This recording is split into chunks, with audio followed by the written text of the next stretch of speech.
Hare Krishna, dear devotees, please accept my humble obeisances. All glories to Srila Prabhupada. I welcome all of you to His Holiness Chandramauli Swami daily class on this auspicious Kartik Damodar month. And today Maharaj will continue on Srimad Bhagavatam, Canto 2, Chapter 10, verse 34. Hare Krishna Maharaj, please accept my humble obeisances. All glories to Srila Prabhupada.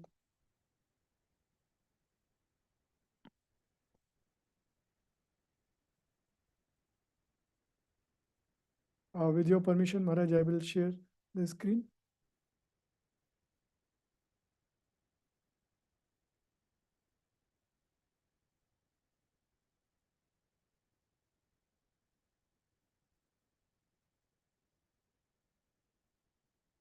Maharaj, you are on mute.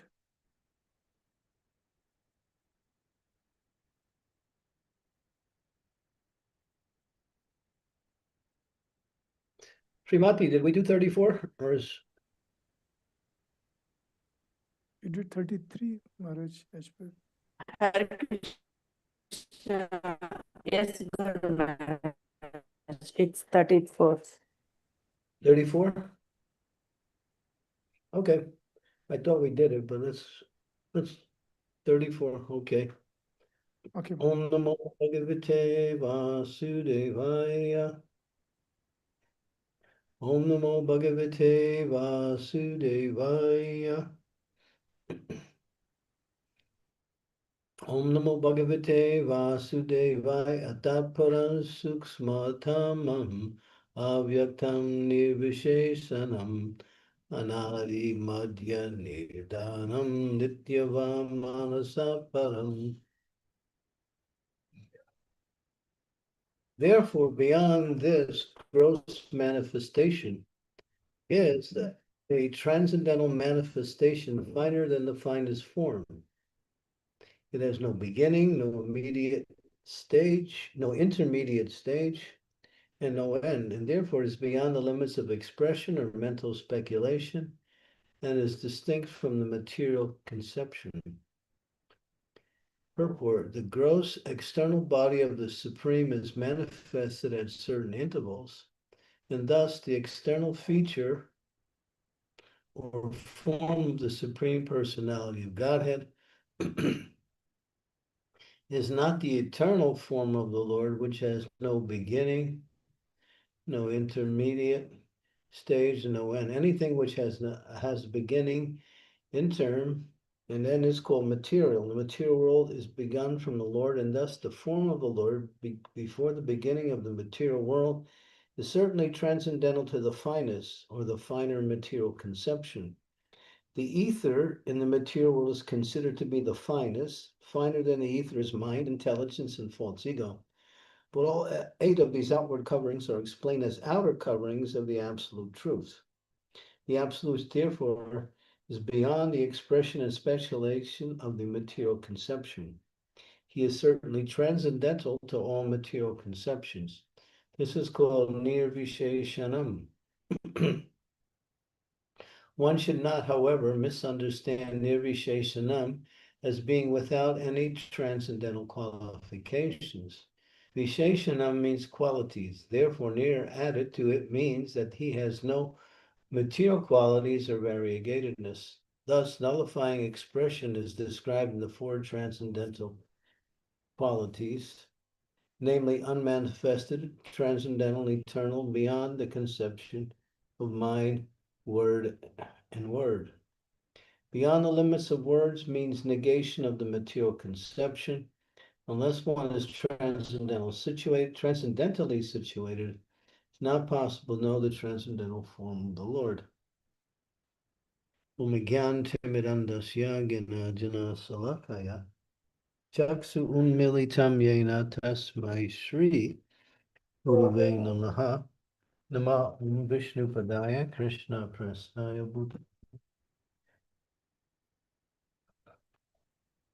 Shrimate Bhakti Vedanta Swaminiti Namane. Namaste Saraswati Deve. Gauravani Pracharini. Nirvisesa Sunyavadi. Astyat yade sutarine. Vanchakalpa tarubhischa. Vipala sindhu bhascha. Vikarma Vaishnavebhyam namaho namaha. Jai Shri Krishna Chaitanya. Prabhu Nityananda. Shri Advaita Gadadhar. Srivasari Gaur Bhaktavrindam. Hare Krishna, Krishna Krishna, Hare Hare. Hare Rama, Rama Rama, Hare Hare.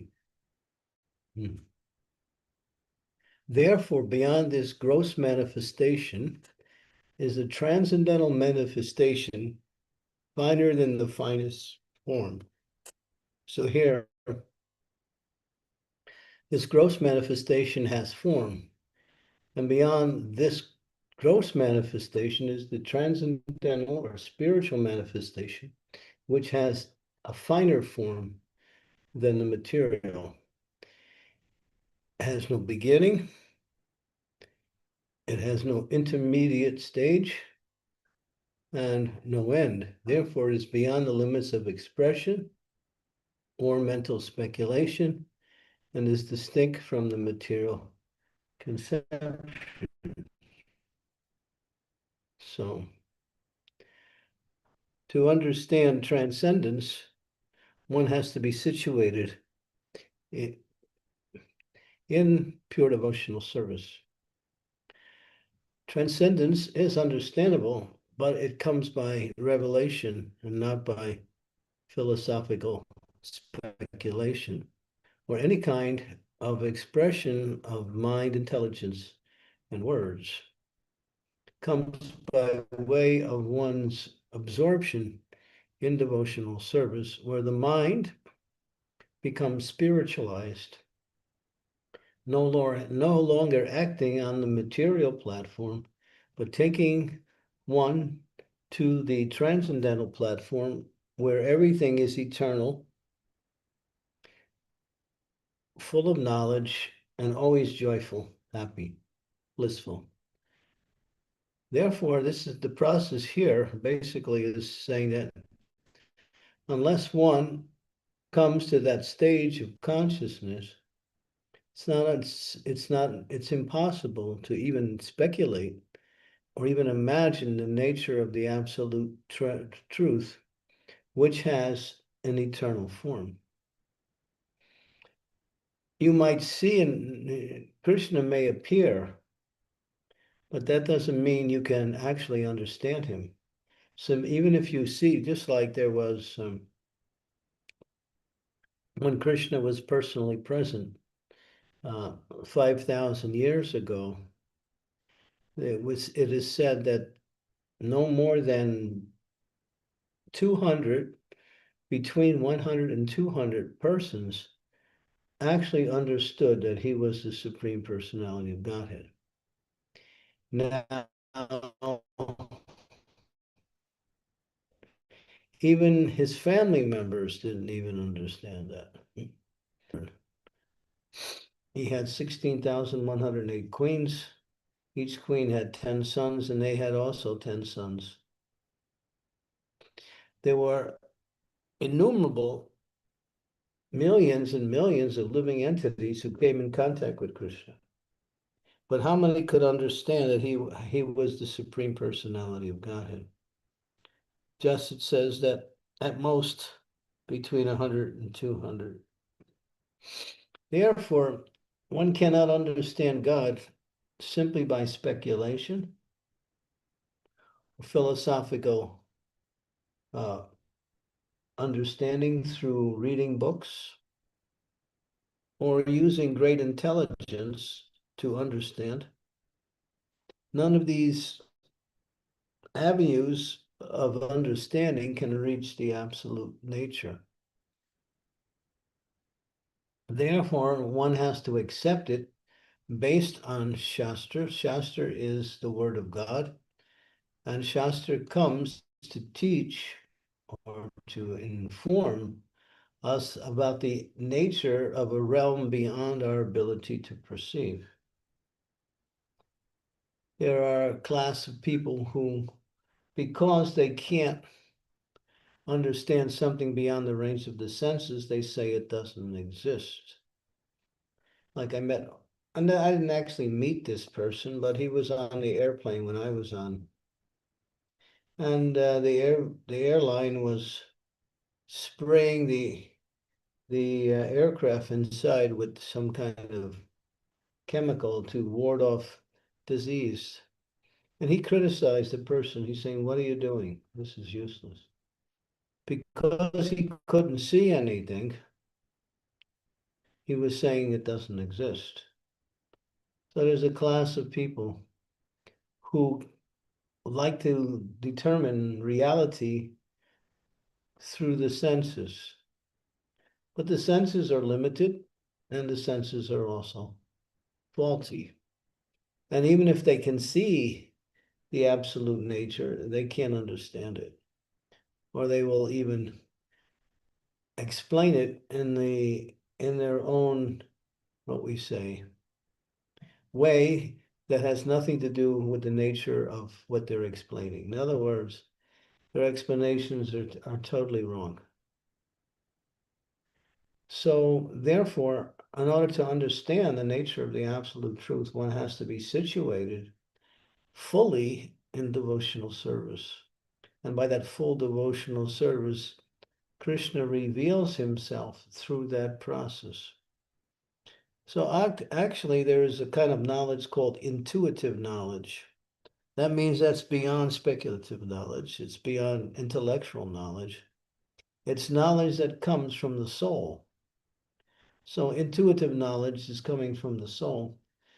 And that knowledge reveals something that is way beyond our ability to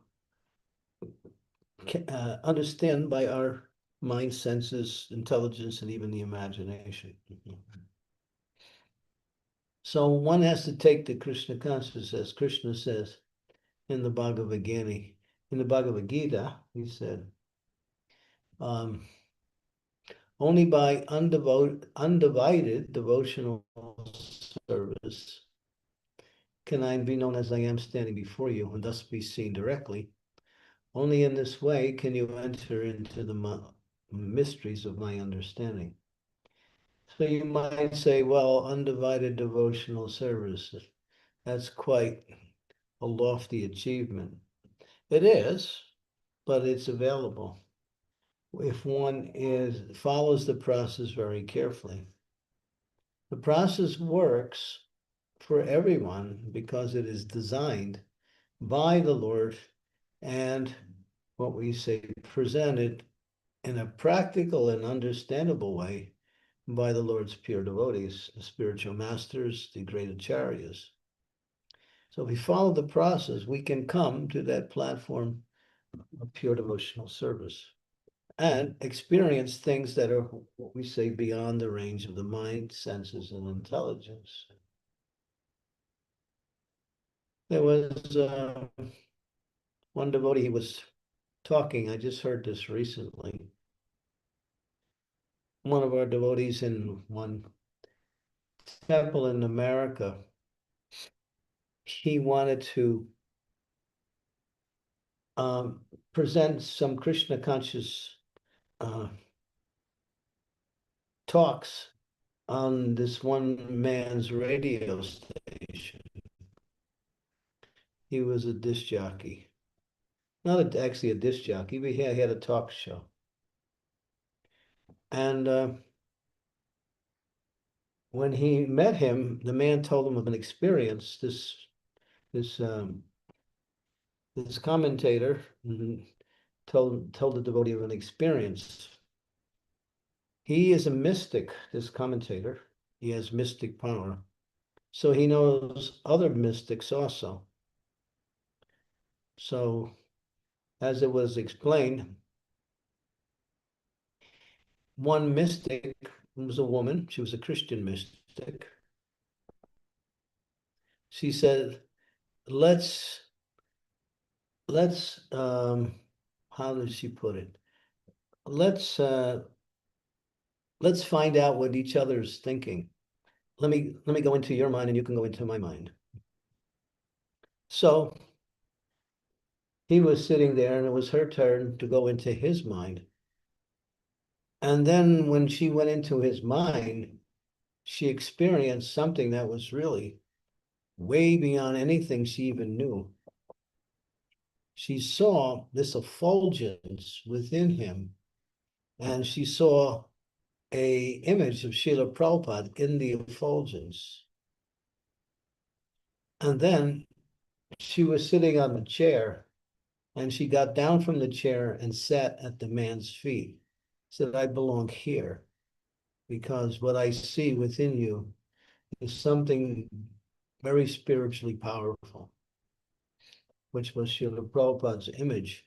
He was also reading and practicing Krishna consciousness. But she was able to see that within him simply by the power of her mind. Well, the mind is very powerful. And when you bring the mind up to the level of transcendence, then you will reveal the spiritual mind. And then the spiritual mind can travel and can understand things way beyond the purview of the range that it is within. In other words, can understand things way beyond it simply by revelation. So when this devotee told that story, he told it in front of 14,000 people. It was quite amazing how this personality, who was his friend, he was a talk show host, and then he found out he was also a devotee, and he was worshiping Srila Prabhupada, and this lady saw within that mind of that person Srila Prabhupada in a very effulgent way. It was a bright light with Srila Prabhupada within it. So there are people who have these powers. They can go beyond the range of the senses into the subtle aspects. There's also mystics that can travel. They can, what we say, defy the laws of material nature. They can even create things out of nothing. They can bring things from one place to another simply by meditation.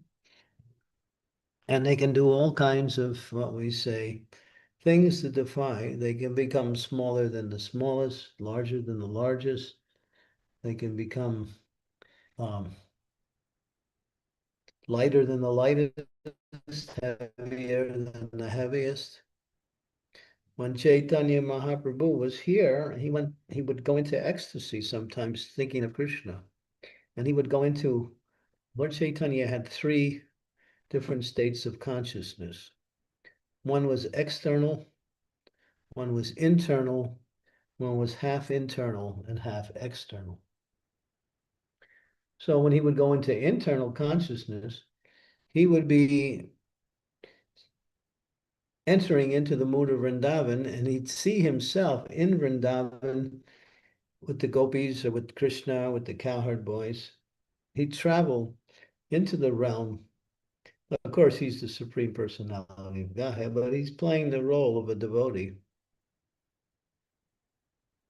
And the devotees sometimes would see him, and he would be lying on the ground in his ecstatic feature.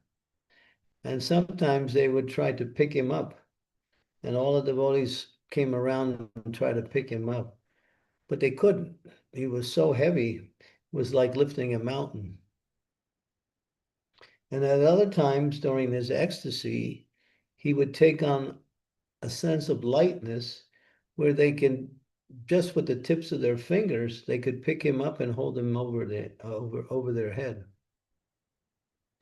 So material energy is changeable, and one can go beyond material energy. Even the mystics, the yogis, can do that also.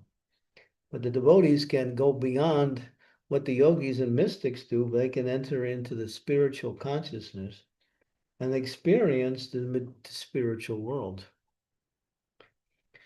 Sometimes we have an experience where we're worshiping in the temple or chanting our rounds, and something very mystical or very transcendental happens, and we get an experience that we cannot analyze or understand. Well, the mind is like that. People can travel by the power of the mind from one place to another.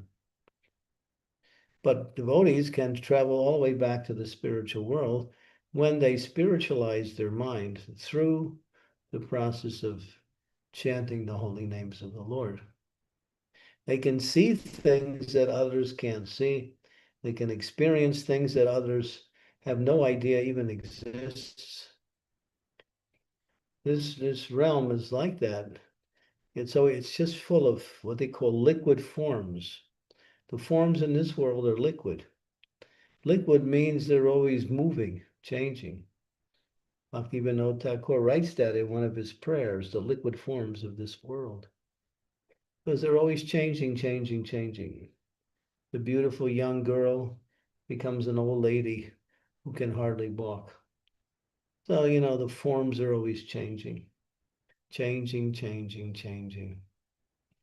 Prabhupada would make a very interesting point. When people say, well, I'm growing. In other words, I'm growing up from childhood to boyhood to youthhood. Prabhupada would say, no, it's not growing, you're changing. You're changing bodies every minute. This body that we have, every second, it's changing. And after every 7 years, and this is even the scientists have come up with this conclusion, which is correct, one of the few things they got correct, that this whole body, this whole material body becomes brand new after 7 years. You get a whole new body after 7 years, which means a whole cellular transformation. The old cells die, new cells are born. And the body is changing. So Prabhupada said, not growing, but changing. We keep changing. And at the time of death, the body ends. And we go to another realm of existence. In other words, we take on another body. Now, the body that we take on, as if we haven't reached perfection, is just an extension of the body that we have in the previous life, because it has many of the same qualities and characteristics, but it's not recognizable when we take birth, but it's similar to our previous body. Therefore, bodies are coming in sequence, life after life after life, and each one is related to the previous 7-year stage. And even after we give up this material body and it disintegrates, still because of our consciousness creates another body which is based on the consciousness of this body. Just like if you look at us, if you have some understanding, you can see a person and you can tell by their body what is the nature of their consciousness. Sometimes we say the mind is the index. The face is the index of the mind. And that's true. And so, therefore, a devotee can see people and see, oh, this person is in the mode of ignorance, this person's in the mode of passion, this person's in the mode of goodness, this person is a combination of these modes. So yeah, devotee can see that because they're above the 3 modes of material nature. At least they develop the consciousness where they can see the lower levels. We can even see the higher levels as we purify our consciousness from all material attachments and all material taints. So everything is based on consciousness. Consciousness is reality. Consciousness moves everything. Consciousness is the symptom of the soul. Consciousness is the existence of reality. Without consciousness, there is no reality. but the scientists can't understand that. They think that matter changes, and by combining matter in different ways, you have another form of matter, which is a changeable form. But matter cannot combine and change. If you combine matter, it has to be done with a person, an active being. Otherwise, matter can't move. But because we are in the body is moving, changing, acting, reacting like that. Because once we leave the body, the soul, then there is no more consciousness to determine how the body will change from situation to situation. It will stop at that point because matter is dead. Because the body we have is not alive. It's the soul that's alive, and it's the body that is being moved by the soul's presence within the body. So everything is about consciousness. We say Krishna consciousness, or that consciousness which is above the three modes of material nature. There are, just like it's mentioned, there are 8,400,000 species of life. That means there are 8,400,000 different types of consciousness. And that includes all life, not just the human form of life. Within the human category, there are 400,000 different types of consciousness. So one gets a body according to their consciousness. So by spiritualizing our consciousness, we will get a spiritual body when we leave this material body, and that means we will be able to enter into the spiritual realm, because this realm is material. And therefore, if you qualify to get a spiritual body, you go to a region where the living entities all have spiritual bodies, and that is the spiritual world. So it's all about consciousness, Krishna consciousness. Keep your consciousness focused on Krishna and activities in devotional service, and you're gradually preparing your consciousness for your next sojourn. If you don't become fully Krishna conscious, you'll come back, but you'll come back in a very good situation. But that's concessionary. But if you continue to develop your consciousness of Krishna through the activities of devotional service, especially the chanting of the holy name, you'll actually get a spiritual body, and then you'll be free from birth, death, disease, and old age, and all of the miseries that come by way of having a material body. Because the body is miserable. It is meant to give us suffering and difficulty. It is given to us because we left Krishna and we wanted to enjoy separately from Krishna. So he gave us a place and the instruments by which we can try to fulfill that desire separately from him. But we can destroy that false existence through purified consciousness. Sometimes they say purified consciousness is compared to water that is completely translucent. There are places in the world, especially in the Himalayas, where the water is completely translucent. The water may be 4, 5, 6, 10 feet deep, but if you're above that water, you can see the what do you say? The water bed. You can see all the way down through the water to the bottom. So when you get pure consciousness, then everything is seen clearly, and that's the soul is reflected perfectly. So that is Krishna consciousness. And then when you develop full Krishna consciousness, you can see Krishna face to face. Prabhupada just said, just like I'm seeing you and you're seeing me, you can also see Krishna in the same way. It is what we say, the goal actually is to come face to face with Krishna. Sometimes when we're standing in front of the deity, we have such a nice experience seeing the beauty, the charm, the sweetness, the gracefulness, and the power of the deity. That's just a small drop within the unlimited ocean of these qualities. But that's good because when you see like that, that means you're moving in the right direction. That's why we go to see the deity in the temple, and we get an experience. Oh, there's Krishna. He's there fully. I may not be able to see him in his full spiritual reality, but we can understand something like that.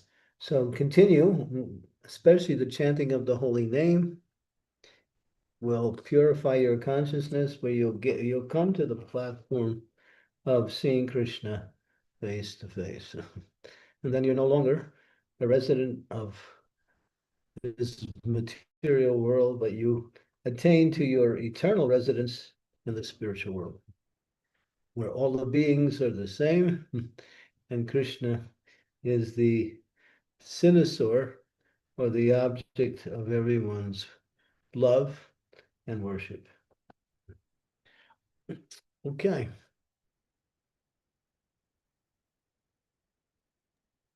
Thank you, Maharaj, for really important class, a deep point, how we can develop our consciousness in a pure way.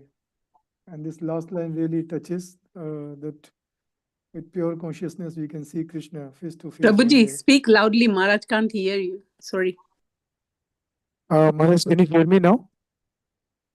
Is it audible? My voice audible? Any difficulty? Yeah, it is better now. Okay. Sorry, Maharaj. So thank you, Maharaj, for this very deep and very important class. But with pure consciousness, the last line, which was very, very critical, that with pure consciousness, we can see Krishna one day. And we should really aspire and hope for that day, and we have to work on that, how we can develop our consciousness. So thank you, Maharaj. Hare Krishna, dear devotees, if you have any questions, comments, realization, request devotee to please raise your hand. And also, if you can't type, you can't speak, you can type in chat when I will read on your behalf.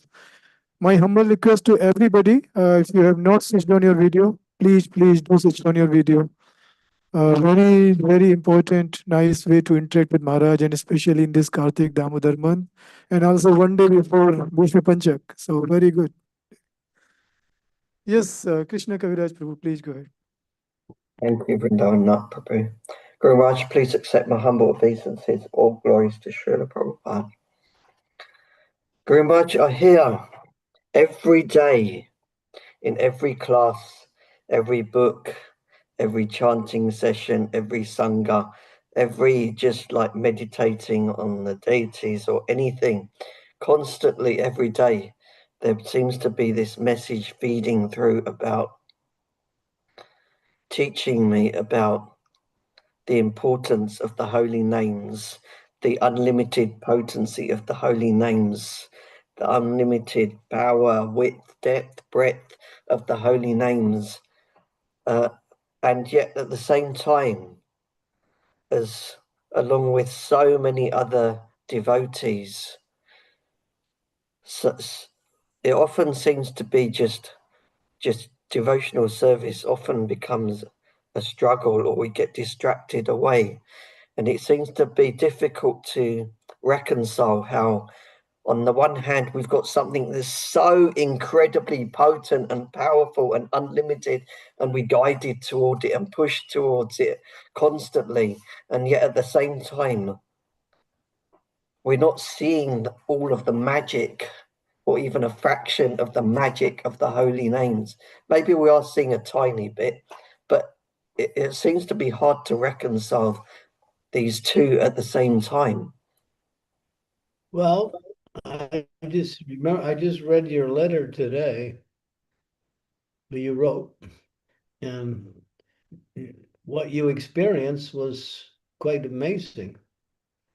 So you act like you didn't, you act like something else happened.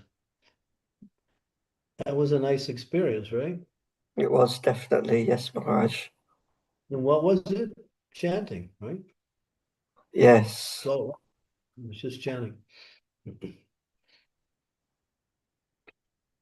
So you want to ask another question?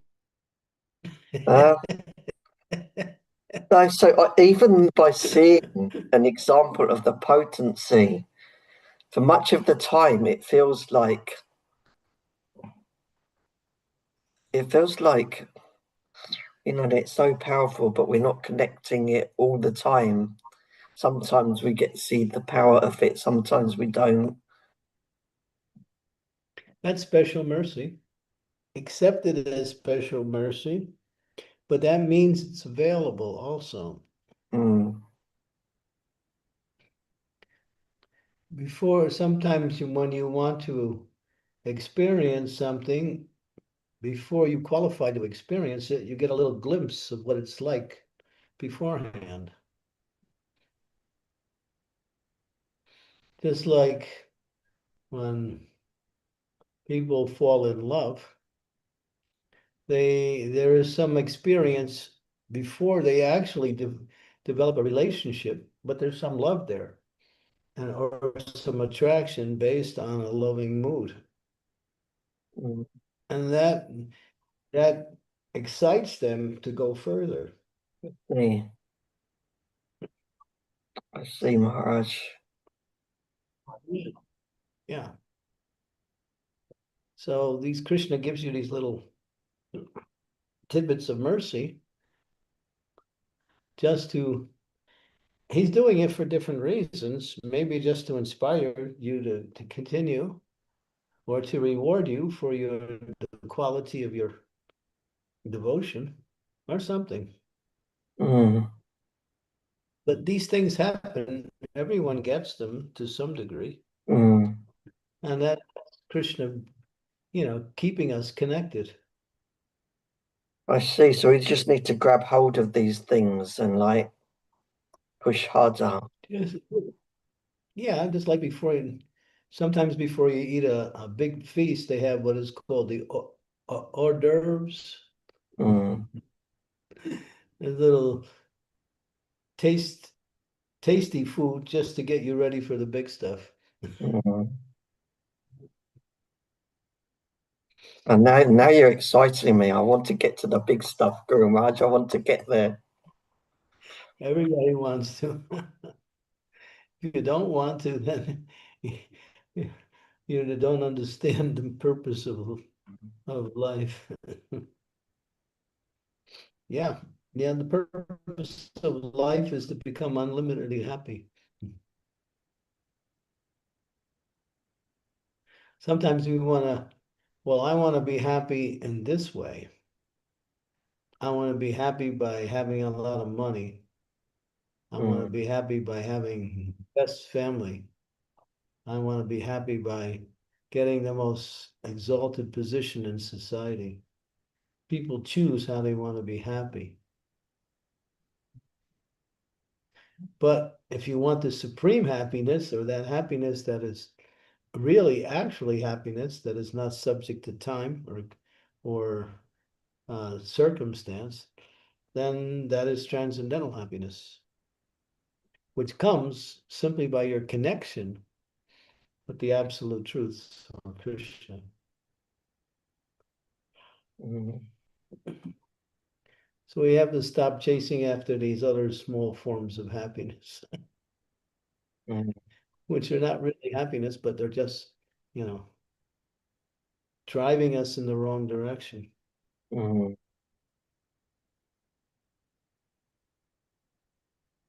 Thank you very Yeah. much, Guru Maharaj. Transcendental happiness is unlimited, just like Krishna is unlimited. You can't describe it, you can't define it, you can't, it's an experience.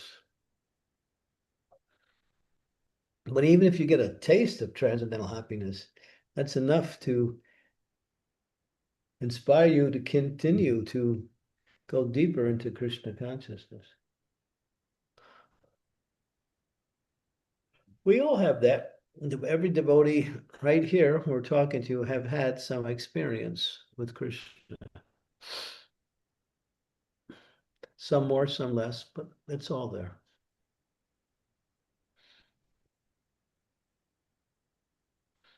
Krishna does that. He comes to his devotee in different ways to give them some mercy, to show them what's available if they continue.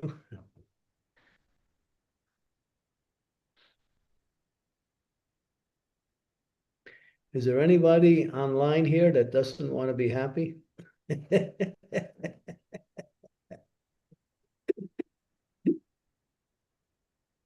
Some of us think, well, if I'm happy, I can't get too many things done. That's another illusion of mine. I have to be really serious in life. But devotees are the most serious, but they're also happy.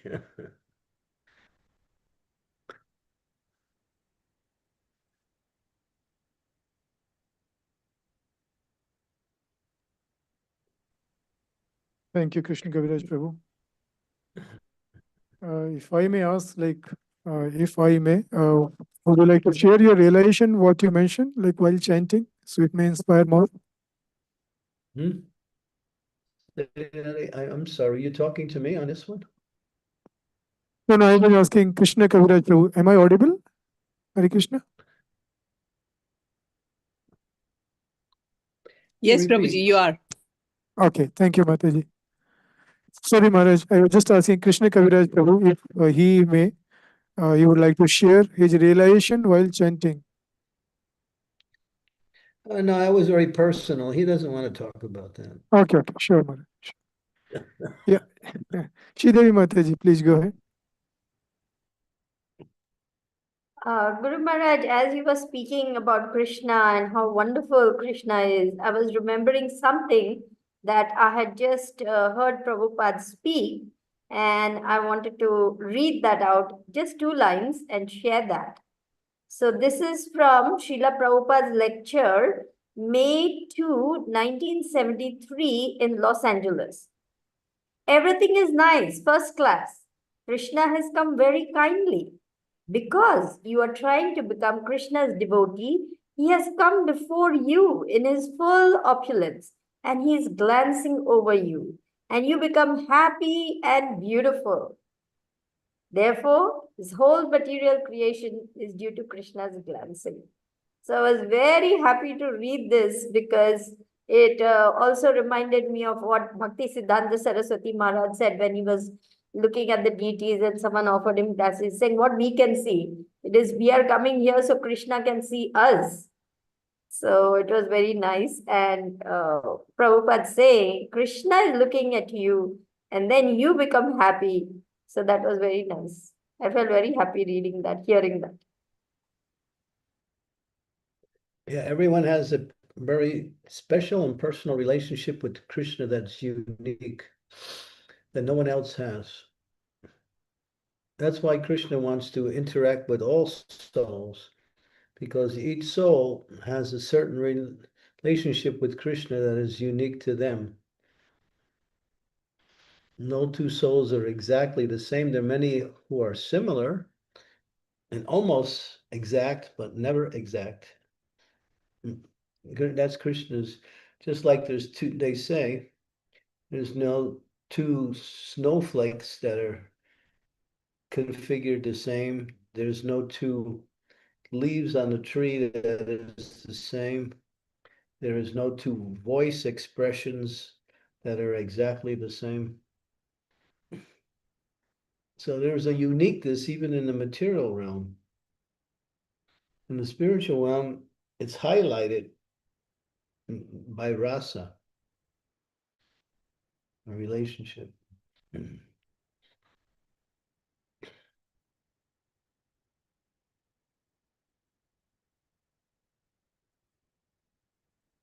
Yeah.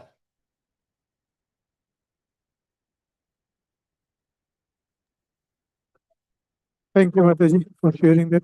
Beautiful. Maharaj, Sonal Mataji has asked one question in the chat. She is asking, Hare Krishna Maharaj, please accept my humble obeisances. There seems to be that the successful yogi can experience the transcendental experience, but as a devotee, we can just imagine how it would feel to be in transcendental position. So how come a devotee is higher than a yogi?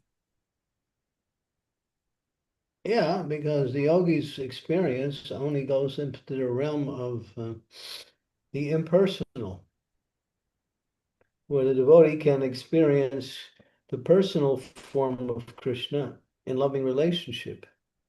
The yogi can't do that because they don't aim for that. They aim for elevation to the Brahma Jyoti, or to merge into the personal body of the Lord. They develop some mystic power. But Krishna speaks about mystic power in the 11th canto of the Bhagavatam. And there's a whole chapter. I think there's 2 chapters about mystic power. And there's 18 forms of mystic power. Krishna describes all 18 of them. And after he's done, he says it's all useless.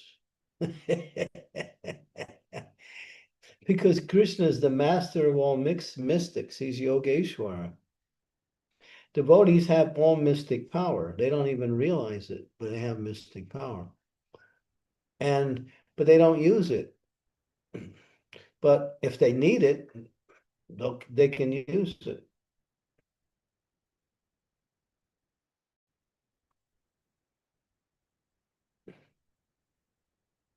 Because if it's needed for Krishna consciousness or for some situation, devotee becomes empowered way beyond their normal empowerment.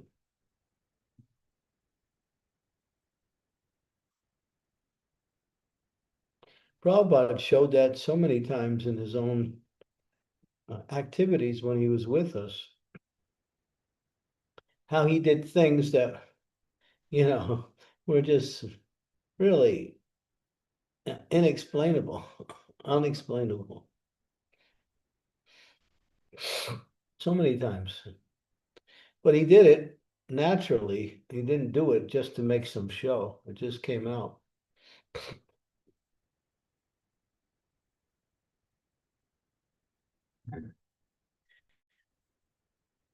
A devotee is with Krishna. Keep Krishna with you, and all of Krishna's powers also are with you.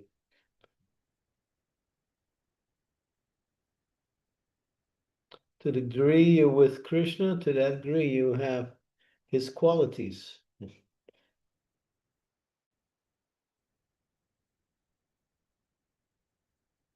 Soul is a reflection of that. So Sonal, the yogis can't go beyond a certain level. Devotees can go way beyond that. But we're not interested in all of what the yogis do. They just try to make some magic by defying the laws of material nature. Devotees are only interested in serving Krishna, that's all.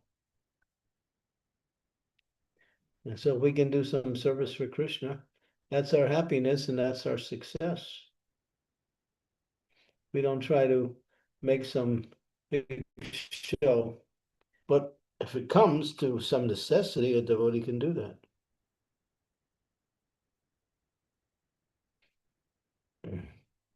Prabhupada, I could give many examples of what Prabhupada did, but it's obvious. You might say, well, it's because of Prabhupada. Well, yeah, but he's also showing what's available for anyone who comes to that level of bhakti.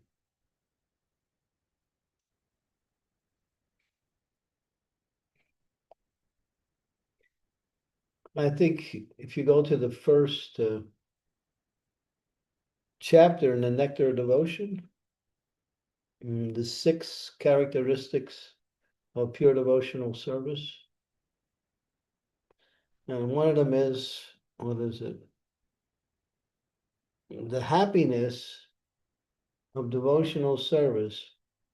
If you multiply the happiness of the impersonals, in other words, Brahmajyoti, that happiness, if you multiply it 1,000,000 times, it's only one drop of happiness compared to what is in there in devotional service. So here's the 6 qualities. Pure devotional service brings immediate relief from all kinds of material distress, is the beginning of all auspiciousness, automatically puts one in transcendental pleasure. It's rarely achieved.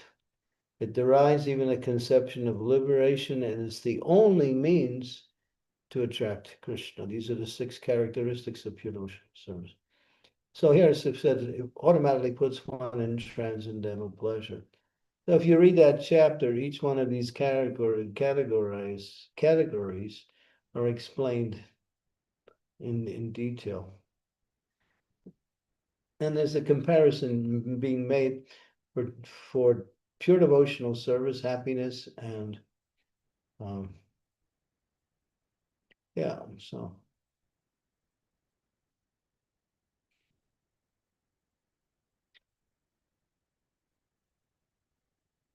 Everything is there in devotional service.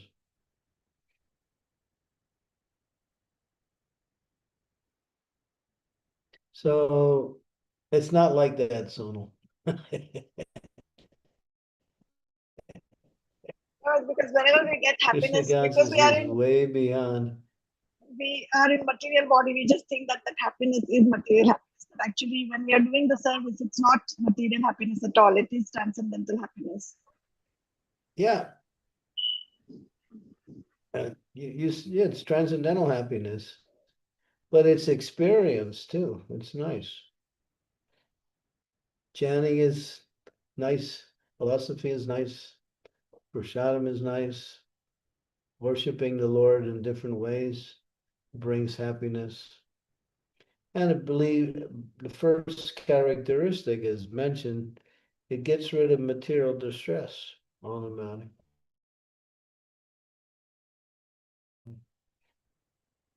Stop practicing Krishna consciousness for a couple of days and see what happens.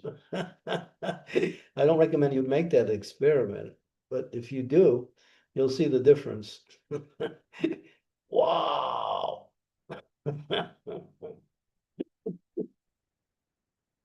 You can't even understand what you're achieving when you're engaged in devotional service. It's amazing. You look around, everyone else is struggling, full of stress, anxiety, envy, lusty, greedy, resentful, deceitful. And devotees are happy. I still have all those characteristics as well, so that's why I'm a bit lost. Say that again. I still have all of those characteristics as well. So I can't say I'm completely free from those characteristics. So that's why it's very difficult to distinguish between the material happiness and transcendental happiness. Well, they say if you're gonna take a shower, you get in the shower, but as soon as you get in, you're not fully clean. So stay in the shower. Don't get out until you're fully finished your shower. So, but I don't believe you anyway. So,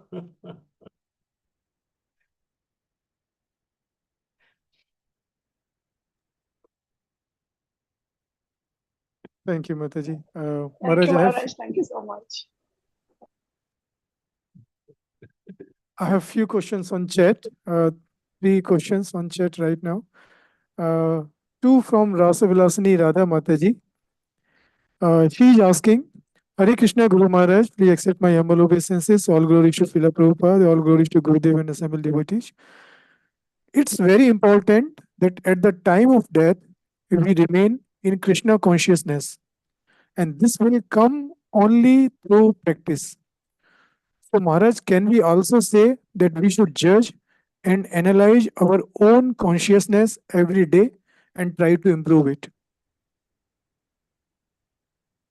yeah. What am I thinking about now?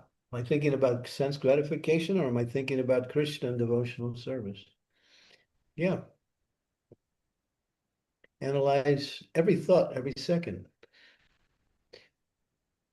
And connect your thoughts with something spiritual, something transcendental. You can do that. You're not the mind, but you can direct the mind. You are that person which directs the soul. I mean, you are the person that directs the mind, the intelligence, and the senses. And so you just have to direct your mind in the way you want your mind to work. But the mind is chanchala, it's very flickering, so you have to practice. Practice controlling the mind, engaging the mind nicely. Devotional service. But devotional service is so nice because compared to other forms of spiritual elevation, one only gets the result on these other forms when they reach perfection in that form. The devotional service is nice even from the very beginning. Even while you're still not pure, you're still tasting some transcendental happiness, relief from material distress. You're experiencing some of the characteristics of pure devotional service even before you have reached that platform of purity.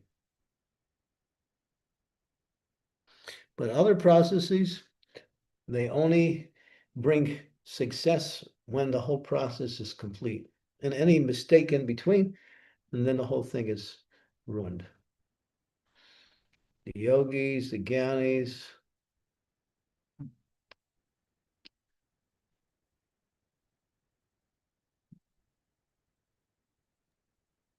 Thank you, Maharaj. She has a second question. She's saying, can you please elaborate the word nirvisheshanam, no material qualities?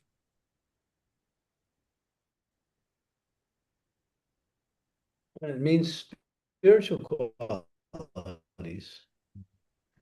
Qualities are there, but they're not ephemeral or transient. Spiritual means ever expanding. Material means comes and goes.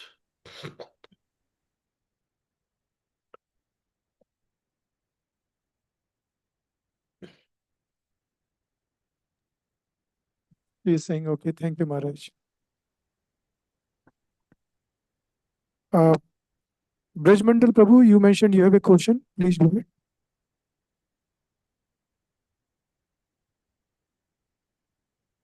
Hare Krishna Gurudev, please accept my sincere, humble obeisances. All glories to Srila Prabhupada, all glories to your lotus feet, and all glories to all the devotees here and around the world. Guru Maharaj, you had a point that you mentioned in the class where, we should try and get out. That's our process, we know that. And if you don't, you said, if you don't, then it's okay. You'll come back, but of course, get out. Don't come back.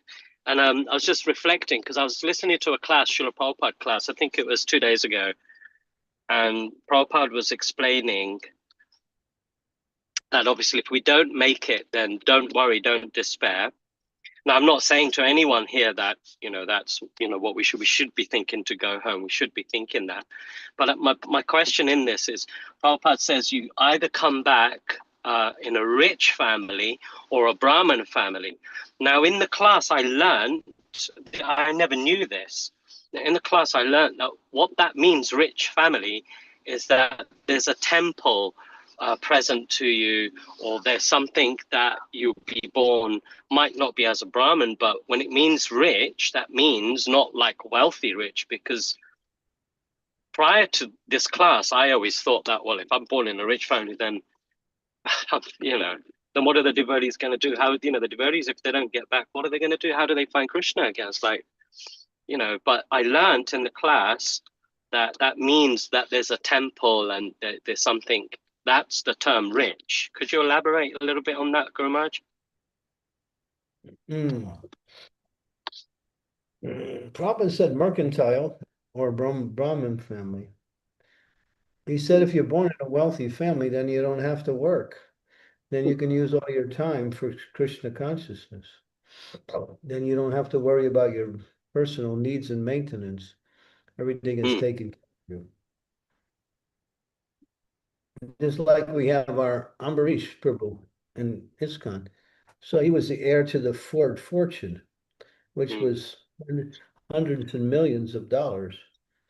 So he, at one point, he just took the Krishna consciousness and he used many of those millions to support the building of the Temple of Understanding, Temple of TOVP, Temple of, yeah, Temple. So, yeah, it does refer to wealth, financial wealth, but yeah, Janma Aishwarya Shrutishri Bir Ekamana Kuman. There's a verse in the prayers of Queen Kunti in the first canto, 8th chapter, where she says that Janma, good birth into a good pious family, Janma Aishwarya, wealthy family, Shruta, a person who's born with great learning, and Shri, one who is born with great beauty. These are all benefits from previous pious or devotional activities. Many of you are in that situation. You took birth in these families, and now you're here in Krishna consciousness trying to finish up.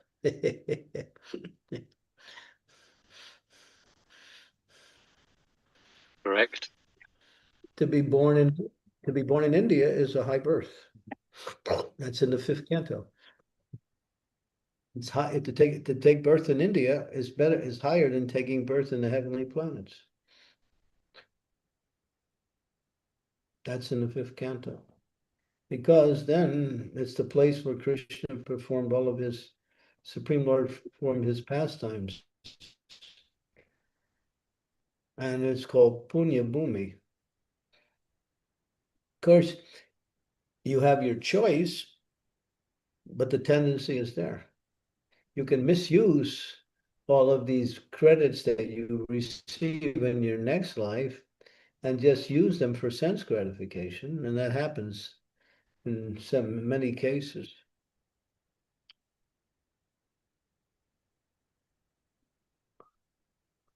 You could fail to take advantage of that next.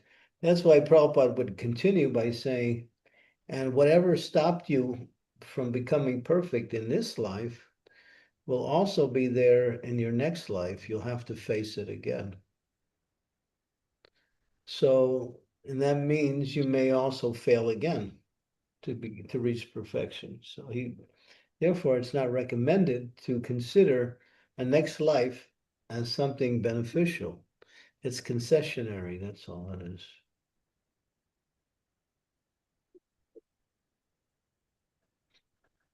It's like you enter into a contest and you won 5th prize. You still got a prize, but you didn't get the first prize.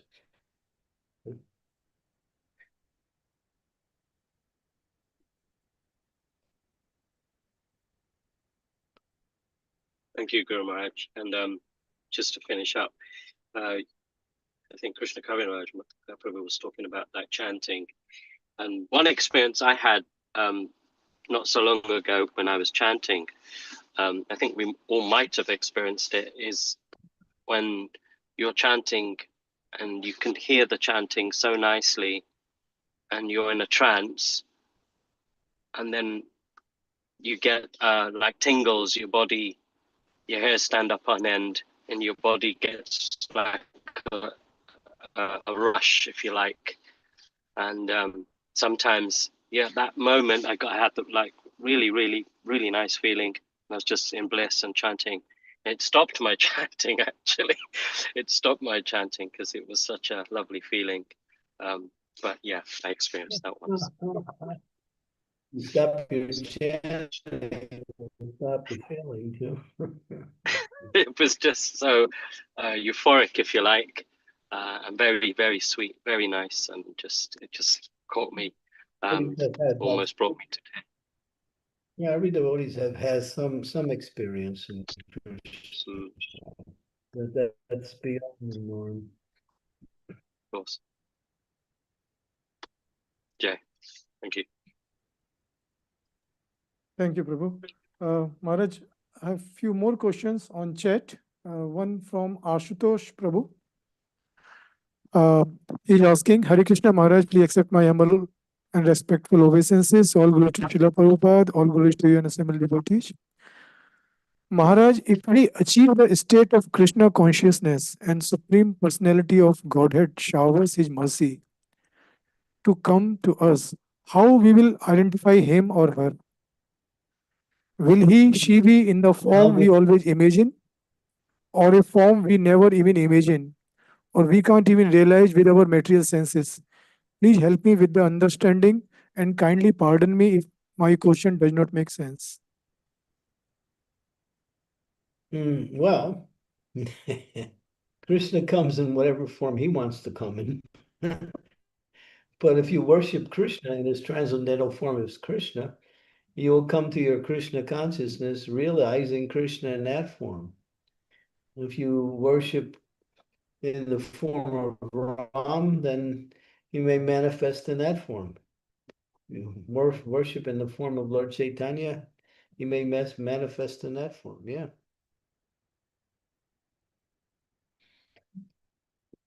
According to your focus in your worship, the Lord will reveal himself accordingly. But we're recommended to worship as Lord Chaitanya taught us, Shri Krishna Vrindavan.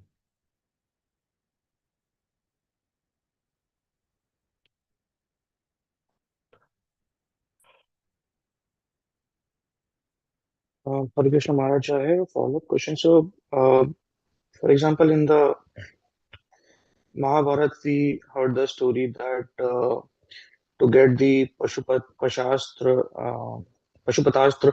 uh, Arjuna actually did the tapasya for Lord Shiva, but Lord Shiva did not reveal him in the original form, but he revealed him in the form of hunter. And then once he took all the examination, then he revealed himself in the original form. So my question was He mainly was like, testing. He was testing Arjuna, that's all. so if we encounter or Lord shows up himself in front of us, try to take the examination, will will it be our false ego or the material senses which can become a blocker in identifying him? You're trying to understand something you haven't understood yet. So don't speak in that way. Krishna will reveal himself accordingly. You can't imagine, nor can you speculate about it. Just worship accordingly, and then Krishna will decide if he wants to reveal himself or not. And if he reveals himself, don't try to intellectualize the whole thing. Just accept it as special mercy. Why are you trying to figure out how he's gonna relate to you? You can't figure it out. But he says, "Yeyatam prapadyante tamstataiva bhajamyaham." As you approach me, I reward you accordingly. So just analyze how you're approaching Krishna, and then you can think but even when he does reveal himself, don't start thinking, well, Krishna, I don't really like the way you revealed yourself to me. Maybe you can come back in another way. That would be ludicrous, ridiculous.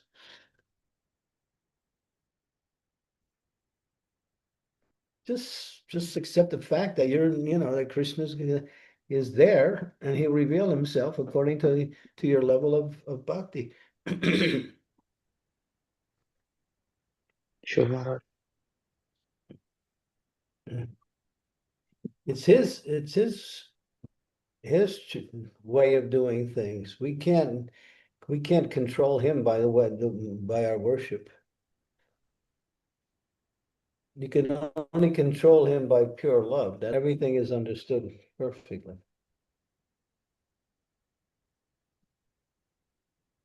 Understood, Maharaj. Yeah. Thank you, Maharaj. Thank you, Prabhu. Maharaj, there is one another question, related Yeah, question from Raj Hari Prabhu in the chat. He's asking, Hare Krishna Guru Maharaj, please accept my humble obeisances. All glories to Srila Prabhupada and to you. Follow up to the question of Ashutosh Prabhu. If we ever get purified to see Lord Krishna face to face, would not be we scared to see the Lord like Arjuna was when he see Lord divine form? How will we know it is the Lord himself if we ever seen him before? I'm not sure. There sounds like a couple questions in one there. What was the question again? The first question is, if we ever get purified to see Lord Krishna face to face, would Yeah. not we be scared to see the Lord like Arjuna was? Why you would be scared? And that's the goal. Guru Maharaj, Seeing my Krishna. question was, when Arjuna saw the divine form of the Lord, he was scared. So if we Well, that see was the Lord, the universe. That wasn't his transcendental form as Krishna. That was a universal form. That was right, different. That includes all of the manifestations of both the pleasant and unpleasant qualities of the material energy. The universal form is material. It's Krishna revealing what's within him as the manifestation of the cosmic creation. That's all. The horrors of the material world, the pleasantries of the material world. Krishna, that makes sense. yeah. He asked him not for himself, but for others, because he wanted to show that if anybody claims to be God, they have to be able to reveal their universal form. So anyone you know, if you meet anybody who says is God, tell them, let me see your universal form. If they can't show you universal form, then they're exposed for their, for their falsity. That was the purpose of that, just to teach. But after seeing that, he said, take it away. I'm going to bring your two-handed form. And Guru Maharaj, how will we know Krishna when we see him? Because we have never seen him before, right? How will we recognize him? Don't worry, you'll know.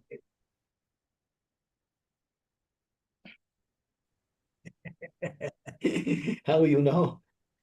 It's like, how do you know when the sun is up?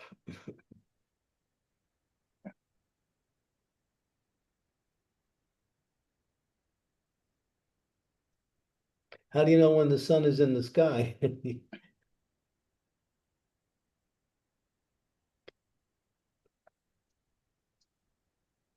That same form you're seeing in the temples as Krishna is manifested as deity, but that same form is there in its pure existence also.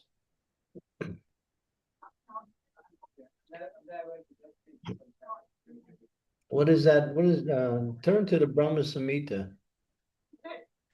Let's see.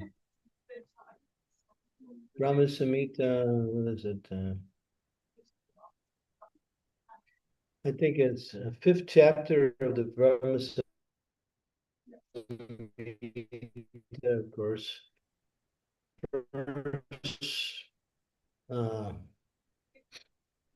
Start with verse translations. Get the translations with 29.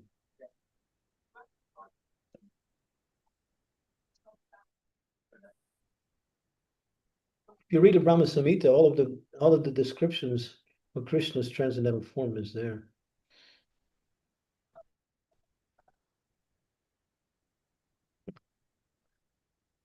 $29, not $3.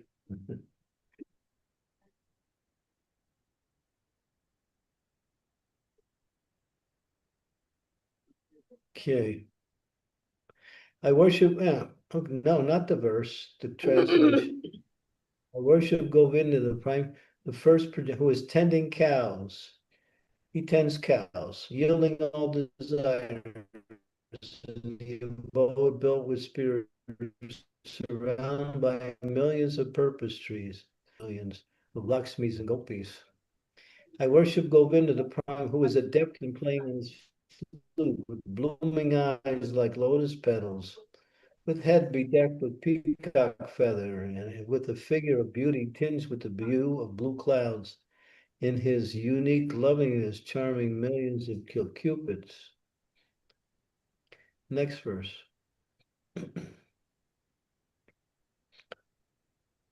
I worship the primary Lord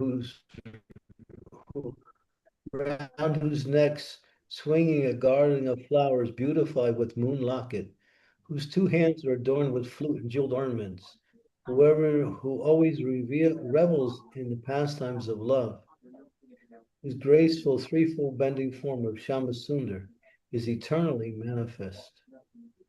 And these are descriptions of Krishna's transcendental form and his qualities. Read the Brahma Samhita. It's there. These are not some imagination. This is what Brahma saw when Krishna revealed himself. Thank you, Guru Maharaj. This is very helpful. Mm-hmm. Thank you, Prabhu. Maharaj, there is Krishna Kaviraj Prabhu has raised his hand and it's 22 minutes over. I hope it's okay to take his question. What time is it now? It's 22 minutes over 1:22 UK time. 1:22. Yes, Maharaj. 6:52 That means I p.m. only have India about, time, Guru Maharaj. I only have 8 minutes left. I have to be done in 8 minutes.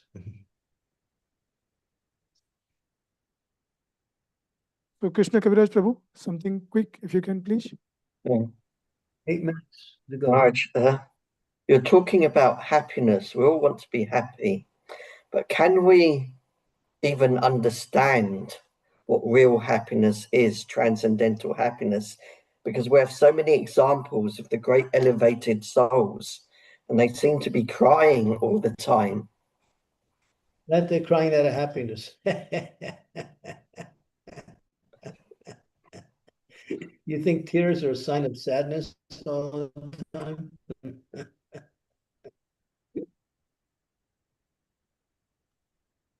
Prabhupada says there's two kinds of tears, cold tears and hot tears. Mm. Hot tears means distressful crying. Cold tears mean happy crying. Okay, it's difficult to conceive of that because when we take like the example of when Krishna left Vrindavan and Mother Yashoda just constantly crying in separation, Yeah. but it's difficult to conceive that as being crying in happiness. The only thing good about what you said is it's difficult to conceive. That's the only absolute point of your statement. But it's a reality.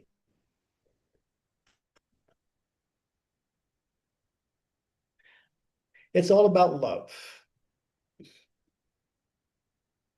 Love has many twists to it, but the mood is love.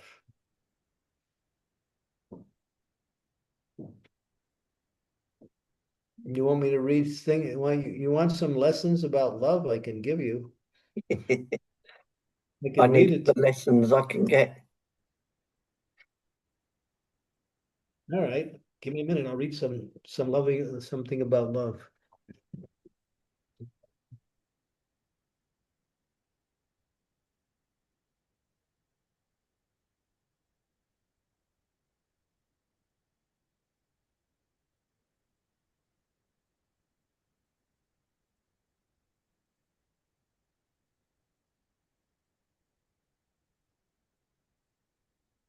Love, love, love. Love, love, love, love, love, love, love, love.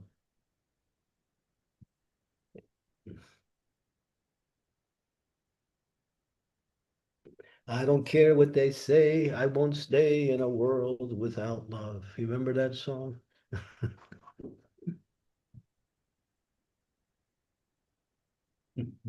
That's before your time. Let's see. Let me see if I can find something about love.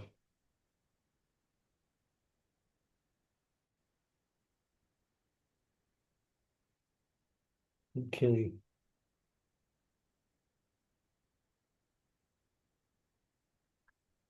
Let's see. Says here, where there is love, there is implicit trust and confidentiality. Love is a deep relationship. Love in a deep relationship is like a river that flows continuously, despite people not visiting it for years. So if you love someone, you don't see anyone for years. When you pick up, you start exactly where you left off. A loving relationship does not judge the wrong actions, but focuses on the right intentions of a loved person. A loving companionship can settle a disturbed mind, like coconut coir can purify water in an unclean well. Love is to a relationship what fragrance is to a flower. Just as a flower loses its essence without fragrance, a relationship loses its essence without love. Love requires showing courage on the outside, even when trembling on the inside. The art of winning hearts is knowing when to speak and when to remain silent, when to be present and when to be obscure, when to suggest and when to encourage. Many loving relationships can coexist in harmony.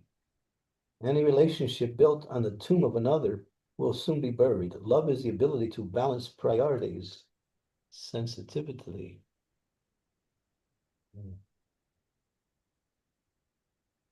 Understand people before trying to fashion relationships. This will help lay the deep foundation for building towering relationships.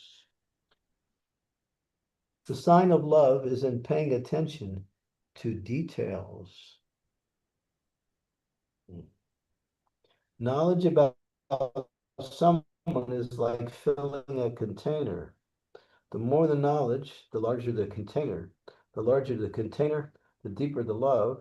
The deeper the love, the stronger the bond.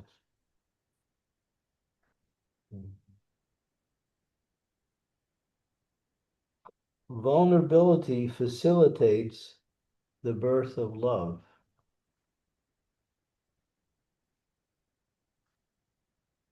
You can comment on these after I read them. Fear and love often appear together, for only the deepest, darkest can appreciate the brightest light. Here you go. Did you get that one? Fear and love often appear together, for only the deepest darkness can help appreciate the brightest light. Wow. Give love space to grow. Give people space to understand the worth of your love. Being too close can stifle thoughts. Genuineness energizes a relationship. Love and control cannot coexist. Love and respect are inseparable. It takes a calm mind to differentiate between true and fake love. Anger torches out all rationality, but fuels judgment and skepticism. Okay, these are some things about love. This is part of the Mahabharata. This is centered around Arjuna's love for Subhadra and Subhadra's love for Arjuna. But it also relates to transcendental love also. Love is non-judgmental. Love nourishes a relationship, and the deeper the love, the stronger the relationship. Fear that comes by way of losing love has a bright light attached to when that love is regained.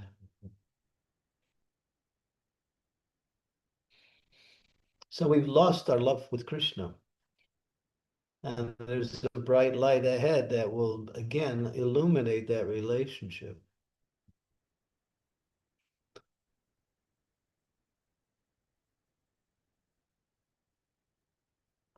Love is absorption into the object of love, where there's nothing else but the lover and the beloved.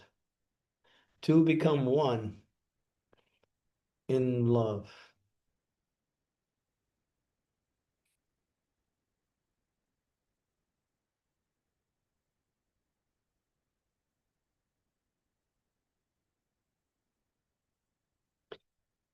You can read how the gopis love Krishna so much that no matter what Krishna does, it doesn't interfere with their love for him.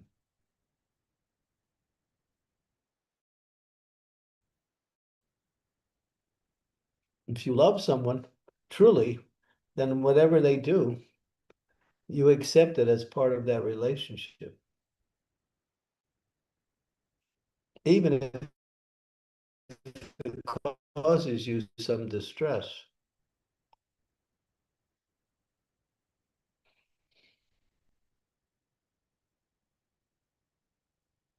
Love means to sacrifice in order to achieve love. Love is not selfish. Love is simply selfless, but it's the essence of one's selfishness.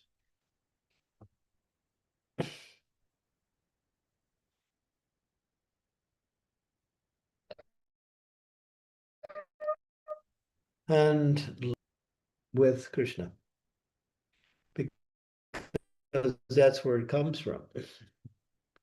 Whatever love we have is simply a composite of the love that is there within Krishna.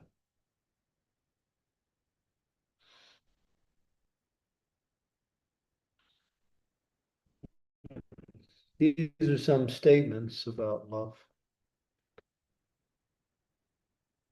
Radharani loves Krishna so much that even if Krishna wants to be with somebody else and not with Radharani, sometimes she'll get angry, but that'll make Krishna even more happy. And sometimes she'll go to another gopi that Krishna wants to be and teach that gopi how to please Krishna. Therefore, if Krishna is pleased, then she's also happy because she loves Krishna.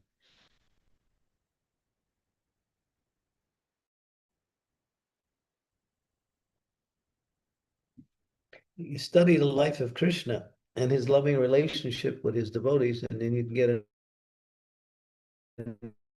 an indication of what is real love. In this material world, everything is self-centered because it's based on some material gain. Prabhupada said the closest thing to real love in this world is a mother's love for her child. Well, the child cannot reciprocate, but the mother still keeps giving.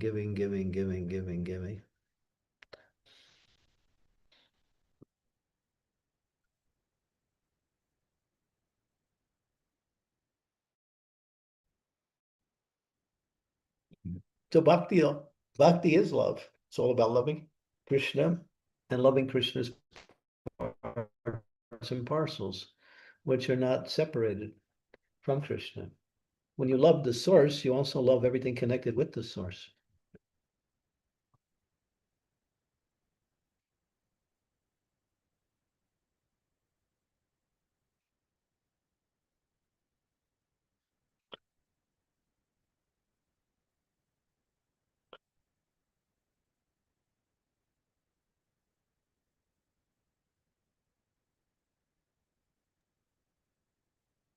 Any comments? Krishna Kaviraj Prabhu.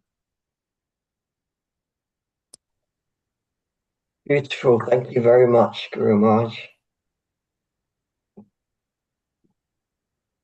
Yeah, this is bhakti is all about awakening that natural love for Krishna.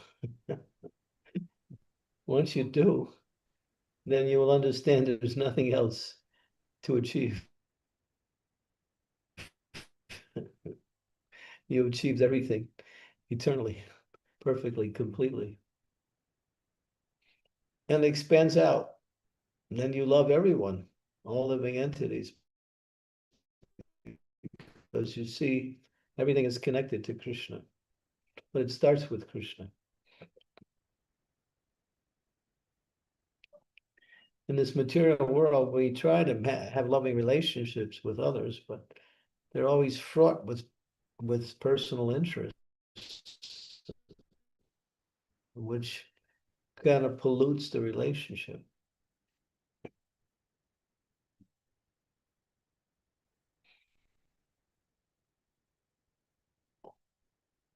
Love is not selfish.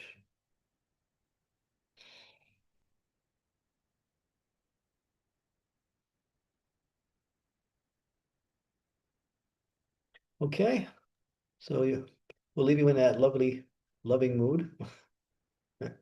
We'll Thank you, see Maharaj. Thank you very much for this amazing class on pure consciousness, Lord, chanting, devotion, service, and finally love, which is absolutely amazing. Thank you so much. Shrimad Bhagavatam ki jai, Srila Prabhupada ki jai, Anant Koti Vaishnava Vrind ki jai. Jai. Thank you so much, Guru Maharaj. Hare Thank you Krishna. so much. Hare Krishna, Guru Maharaj. Thank you, Guru Lord. Maharaj. Thank you so much, Guru Maharaj. Thank you so much, Guru Maharaj.